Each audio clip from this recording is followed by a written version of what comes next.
Welcome back to Ferris Sports Update. Time to talk Bulldog Hockey, and with us head coach Bob Daniels. Coach, welcome to the show. Good to be here, Rob. Obviously, this past weekend, you returned to the ice after a bye week, back at home against Michigan Tech, and as I'm sure you expected going in, it was a tightly contested series. Yeah, we had played them 2 weeks prior at Houghton, where we split. Each game was 2-1, 2-1. If I had to predict going in, I figured they'd both be one-goal games, which in effect they were. I would have guessed they'd both be low-scoring, which they were, just given how both teams had played before. And so, it kind of all went according to script, obviously, with the exception that we didn't win. I thought Friday night we played a great game. We outshot them. I think it was like 33-18. Didn't give them many chances. So all in all, and then on the weekend we were low on penalty minutes. I really liked how we played. It almost sounds like a broken record, but I couldn't help but think we carried the play in both games. And our issue on Saturday more than even Friday, but even on both days, because we were up in the mid to upper 30s in shots on goal both nights, is our inability to finish on our chances. Let's go to the highlights. We'll start first with Friday's game. That bye week you had the week before. How much did that help in terms of getting some guys healthy and back into the lineup? Well, we've got all the guys back that we're going to get back.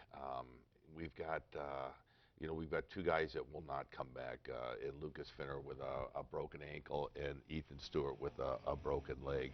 So, those guys were not going to get back. But other than that, we're pretty darn healthy.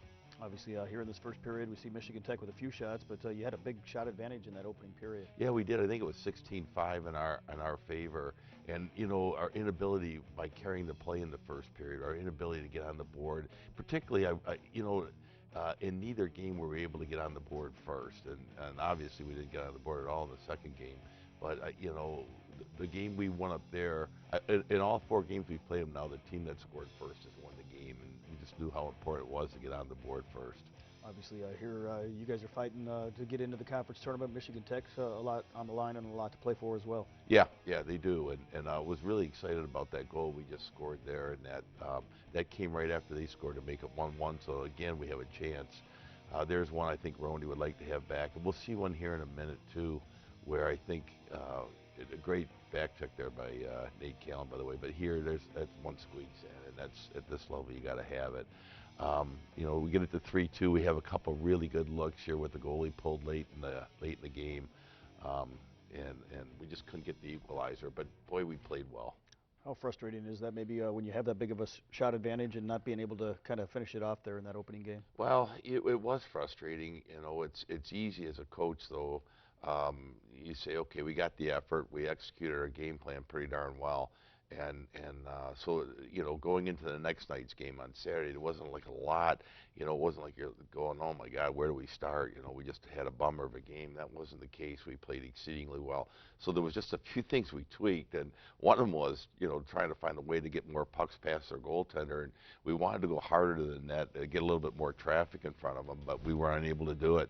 Great crowd on hand here on Saturday night, and again, back and forth here with neither team really able to find the back of the net here in the first period or so. No, that was a really good save right there, but you're going to see in the highlights here a couple of our plays where we did, the very first highlight, we took it right to the goal, so the guys did what we said, we just ran into a goaltender. It wasn't to be beat. Now, Austin Shaw got the start here, and he faced more shots than Roney had the night before. I think we gave up like 30 in this game. So it wasn't as big a shot differential, but I thought Austin had a really strong game. Obviously, one of those games where one shot proves to be the difference in the end. Yeah, and we're going to see the goal they score here to be coming up in the highlights. Even here, though, the shots they're getting, though, you can see we're doing a good job of keeping them out into the perimeter of the rink. But in the third period highlights, we'll see it's a broken play, and that's probably what it was going to take to get one on the board. For them here. Great move by Liam. We're getting our chances. We're just not able to capitalize on them. Here's the play will be coming up shortly, right here. So it was a broken stick, and it just goes to the guy standing at the side of the net. It was the kind of goal we needed to get at our end, because nothing really appeared was going to get by their goaltender, or even Austin Shaw. Really, the only one that they were able to get by him was the broken play goal. And then here they get the empty net goal, and the guy shoots at the length of the ice. And ill-advised by him. If that doesn't hit the net, it's an icing. We get the face-off in their end. But Obviously, despite that, you guys kept battling, battled both games right to the finish. yeah, not disappointed whatsoever with the effort, and not disappointed with the execution either. The reality is the guys followed the game plan to a T. Defensively, we're really solid right now. Austin Shaw played a whale of a game, I thought, only giving up 1 goal on Saturday. It's just now we just got the last 2 feet of the rink to figure out, and that's the 2 feet in front of the other team's net. 2 weeks left here in the regular season as you hit the road to go to Bowling Green, and still a lot to play for here in these final 2 weekends. Oh yeah, we got to find a way to get ourselves in the playoffs, and I think we still have a good chance of doing that, Rob. We've got to go play at a difficult place at Bowling Green. Very good hockey team, but we've played really well as of late, and I wouldn't be surprised if the puck luck goes our way at some point soon. What do you know about Bowling Green going into this weekend series, and what does it take to go down there and get some points? Well, they have one of the premier players in all college hockey, and Rahauser, a defenseman there. Alex, very good hockey player, very good offensively, logs about 30 minutes of ice for him. They're a very aggressive team, and they play very well at home. So, I mean, it'll be a tough opponent, but we feel like over the years, we've stacked up very well with them. Obviously, a good rivalry that dates back to the CCHA days and that is carried on here in the WCHA. Yeah, it did, and it will carry on into the future. And we've had, God, it goes back 30 some years, but they are a quality opponent. A new coach this year.